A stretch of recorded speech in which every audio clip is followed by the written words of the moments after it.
Primeape just got buffed with Rage Fist from Community over the weekend, and yeah, honestly, I just needed to try this out, and maybe not the best time to try it, just because a lot of people that are playing right now are expecting you to run this to some degree, so there are a lot of anti-meta Primeape teams running around, or at least ways to play around it effectively. So I decided to just run something a little spicy. I guess it's not that spicy, but I was thinking maybe I wouldn't really be seeing Primeape leads, and maybe I'd be seeing like some way to deal with it. Like as you saw at the start of this fight, it was Toxapeck lead. So I decided to just try running Alolan Sandslash as the lead like I did in my previous video, and I'm going to use Primeape and Shadow Dragonite here in the back line. And yeah, definitely a really good start to this fight with Toxapeck against Alolan Sandslash. Being able to resist those fast attack poison jabs and deal drill runs back.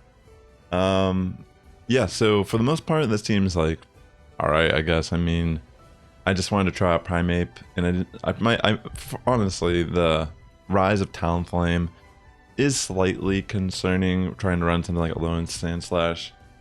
But yeah, for the most part, this team doesn't completely falter to Talonflame like my previous team may have struggled with.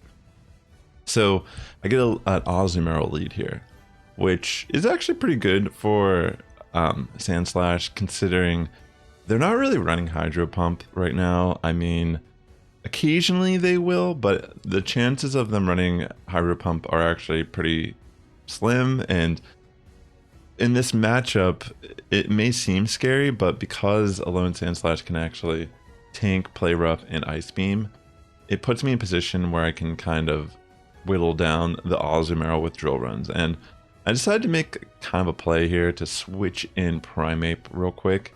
So Karate Chop is a legacy move, so I had to use an Elite Charge TM to get Karate Chop on it.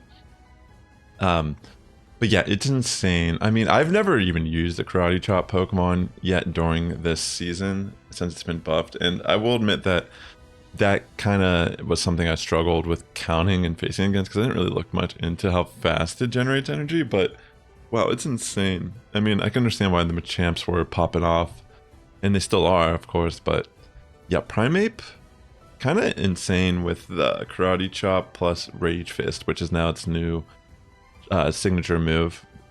And you know, it's interesting because I mean, Annihilate, interesting enough, can actually do a good job at beating Primeape in the Great League. It's kind of funny, you know, how it works, because Counter got nerfed, but ironically, Counter is actually better in this mirror match. It's not like a mirror matchup, but they pretty much run a very similar moveset. But the counter damage from Rage Fist that gets buffed is actually more significant in whittling down Primeape.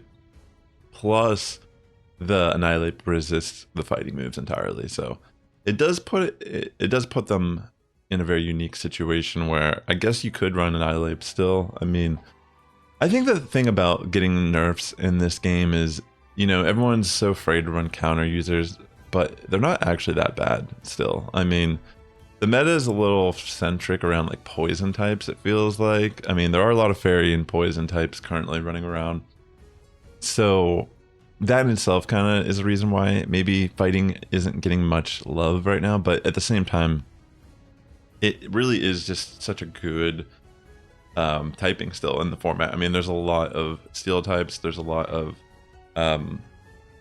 normal types, especially like Dunsparce, Diggersby. But apparently Primeape can actually flip the Talonflame and the Two-Shell, which I found to be pretty cool to look at.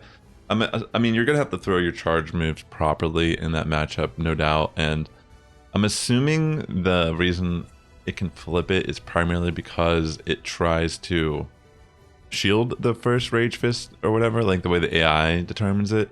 I don't think you're actually gonna flip Talonflames majority of the time with Primeape, but it definitely does do some damage. And yeah, Clodsire definitely, you know, it's up there still on the top of the leaderboard. I mean, excuse me, the ranking, not leaderboard. It is, I think Sledge Bomb is the preferred moveset that's on PV Poke currently. And interesting enough, I mean, even though Clodsire beats Primeape, it's kind of insane how much damage I'm doing here. And I do throw the close combat here, knowing that even though it resists me, it's gonna still do more damage because it is my stab move on top of the fact that I already have those boosts from Rage Fist. So I was gonna switch out here, but thankfully we are CMP, I guess, and I'm just gonna let my Primeape go. I wonder, actually, I never really thought about this, but I wonder if I won CMP there purely because of my attack boost from Rage Fist. Does that count as how you win CMP, or is it only based on the IVs? Because as you can tell based on my Primeape here, it is 0 IV, which is something now that I think about it, is it actually even the IV, or is it the attack stat product, which is not necessarily seen? You have to use a calculator or go on PV Poke to see this information, but yeah, I don't know. I never really thought about that until just now, looking at this, how I won that CMP with the Primeape. Maybe if you know and you're watching this, maybe you can let me know in the comments below. But yeah, this next battle, I get a Gastrodon lead. I'm gonna safe swap in Primeape, and I do see Mandibuzz, which, again, this is another matchup that you can actually do some significant damage on. As you can tell, they're running Air Slash now. Mainly, I assume, because of Primeape being in the format. I'm thinking if it was Snarl, maybe it's a little bit easier to deal with this matchup, potentially. But it's not the end of the world. I mean, it's Gastrodon in the lead, so I'm going to just farm down with my Sandslash here. And they end up switching in Gastrodon, which I'm totally cool with, because I will just switch in Shadow Dragonite, and I will take the first Body Slam. And I kind of overtap a little bit here. I guess I should have thrown Dragon Claw. You know what, to be fair, I don't even know if it would have knocked out. It may have just barely lived there. But now I'm in a position where it's like, that's not really ideal to use my shield and then not even have energy in the back. And they do end up having Talonflame here, which definitely scary. And they actually make a really good call, because I have energy on my Sandslash, and they insta swap right as I was switching, and yeah, pretty much they prevent me from getting the double Ice Punch off on Talonflame, which could have actually been somewhat of a significant situation. That was a lot of confidence on their end to just switch like that, but good call. Maybe they definitely won the match purely on that switch, I think. So great play, GG's, and let me focus now on this next battle. So I'm gonna, I don't think this is the lead. I think I missed what the lead was. No, maybe that was the lead, and I just switched in Primeape. I guess they assumed I might try to bait, or maybe they just didn't want to shield, risking that I do bait. So I do close combat Dunsparce and remove it. I think that may have been the lead. I'm kind of, maybe they didn't switch out because, oh no, never mind. It was Cresselia lead, and then I switched in Primeape. And no. But it was Cresselia lead, they switched in Dunsparce, and then I switched in Primeape. I'm so sorry that I missed that briefly. But yeah, this is actually not too bad. I mean, I'm not particularly afraid of any moves that Cresselia has on it. I can resist it all with Alolan Sandslash being a steel type. And yeah, I'm gonna just kind of like build up all this energy. They bring in Talonflame now. And yeah, fortunately for me, I'm just able to just flip this match with ease. Alright, GG's. And in this next battle, another Azumarill lead. So I think, if I'm not mistaken, this one may actually have Hydro Pump, which again, it's pretty uncommon. It's not that it's not a good option. I personally think it's a nice surprise, especially because there are a lot of Pokemon that aren't going to really want to take a Hydro Pump. And a lot of times, like Talonflame, for example, it's not going to want to, shield a Play Rough or Ice Beam, particularly, even though maybe it does want to shield the Ice Beam still. But yeah, connecting a Hydro Pump on some Pokemon are definitely going to be really beneficial for you in this format. So, not necessarily the end of the world. Actually, I don't think I even saw the Hydro there. But yeah, in comes Clodsire, and similar situation. It's like, even though Clodsire beats Primeape is so crazy with its energy generation with Karate Chop. Even though this isn't the best matchup, with I think having an energy lead can definitely flip this. As you can tell, they're preserving their shields, of course, you know, that makes sense. But pretty much at this point, I have to just try my best. And I do get the shield, so that's good, but they do get an attack boost here, so I am a little nervous, but I'm going to bring in Dragonite and just try my best to get off a lot of fast move damage. I had a feeling I might be able to just barely live a Rage Fist with only +1 boost, so thankfully for me, that was just like solid. I was able to just beat it with my Shadow Dragonite, which I was a little nervous with it being a Shadow variant. So in this battle, Clodsire lead, great lead for me. In comes for Alligator. I'm going to switch to Primeape as fast as I can.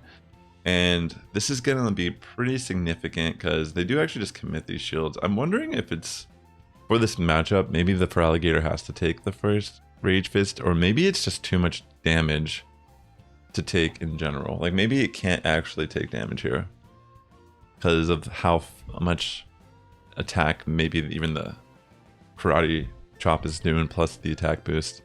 Yeah, so I'm just spamming Rage Fist, win that switch safely, and in comes the Clodsire, and they don't want to just keep taking damage from me, which makes sense, so they're actually Stone Edge, and I'm going to bring in my Alolan Sandslash, and unfortunately this is going to knock out Dragonite, but not the worst case scenario because I am so close to that Ice Punch that they didn't try to generate some extra energy, thankfully, and regardless of how that played out, I'm just barely able to get to an Ice Punch here, which will allow me to use one more Powder Snow and to knock out Clodsire.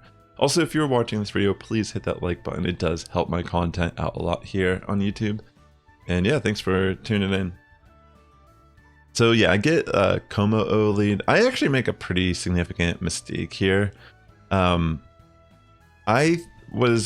don't know why I was thinking like, oh, I can use Dragonite against Como-O too, but the reality is I should have actually just switched in Dragonite against this Marowak. And I also kind of could have baited at least with Primeape here instead of just nuking with the close combats. I think if I would have bait, I could have maybe flipped the Marowak matchup with Primeape. But yeah, ultimately, once you see how the backline of this team is, you'll realize, oh yeah, I should have definitely just switched in Dragonite there. And yeah, pretty much, you know, it happens in a blind format. Not going to know how the backline of every team looks, of course. And yeah, at that point, I knew it was pretty much a game because there's so much energy on Azu, it can play rough me with ease. Or Ice Beam even, which probably is just as good, honestly, against something 4 times as weak.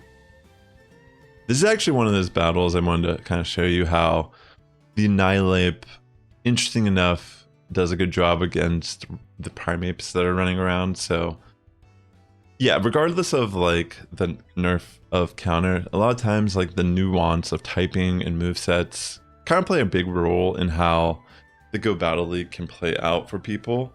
And yeah, I think at this point I'm kind of in a pickle. I do end up just taking the Rage Fist, and now I'm going to switch in my Alolan Sandslash. So definitely a little scary.